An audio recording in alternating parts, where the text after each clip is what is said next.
Har doim bu kompaniyani ofisiga kelganimda kamida mana shunaqa gavjumlik ko'raman. Odam juda ham ko'p.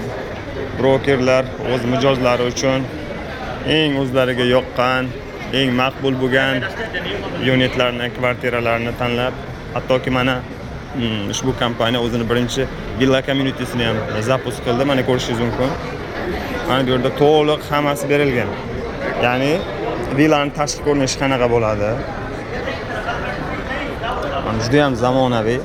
Shuningdek, mana bu yoqda master community'ni ko'rishingiz mumkin. Master plan bo'yicha qurilayotgan community'ni ko'rishingiz mumkin.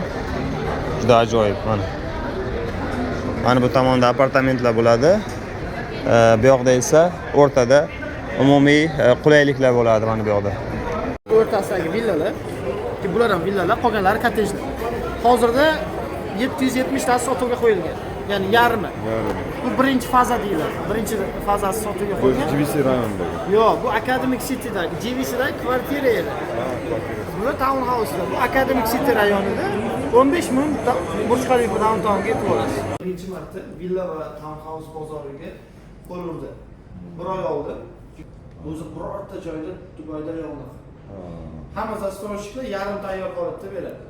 Davlat podkulush holatda mebellar bilan topshiryapti. Bunda 3 xonali town house bu. 3 xonali degan 2 etajli, 5 xonali town house bu. 3 etajli va Asha o'zi ikkitami town house?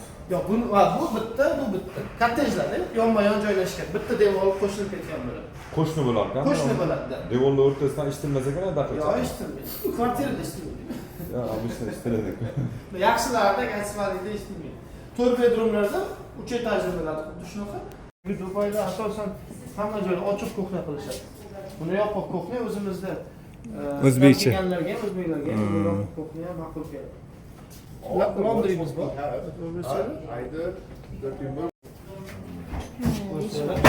Посудомойка.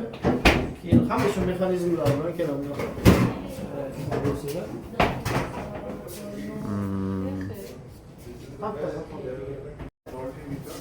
Agar 3 xonali oladigan bo'lsangiz lift bo'lmaydi. Chunki 2 etaj bo'ladi unda.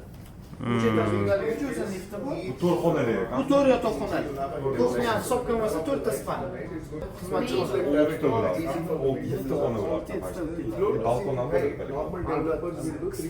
4 xonalida razmeri bundan kattaroq bo'ladi. Bu hozir 2 ga 6 ga 6 da. Eng kichkinasi bizda 3 ga 6, ya'ni 18 kvadrat.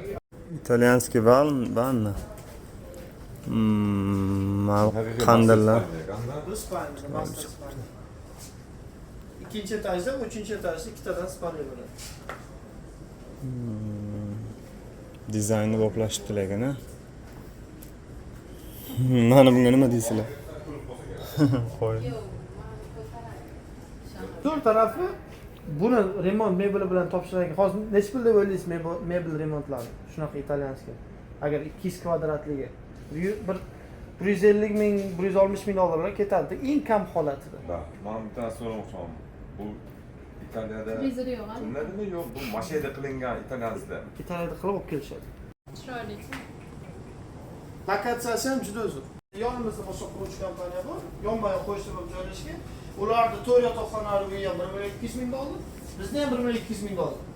Lekin bizda yaxshi tarafimiz remont mebel bilan ichida topshiriladi. Narxi bir xil.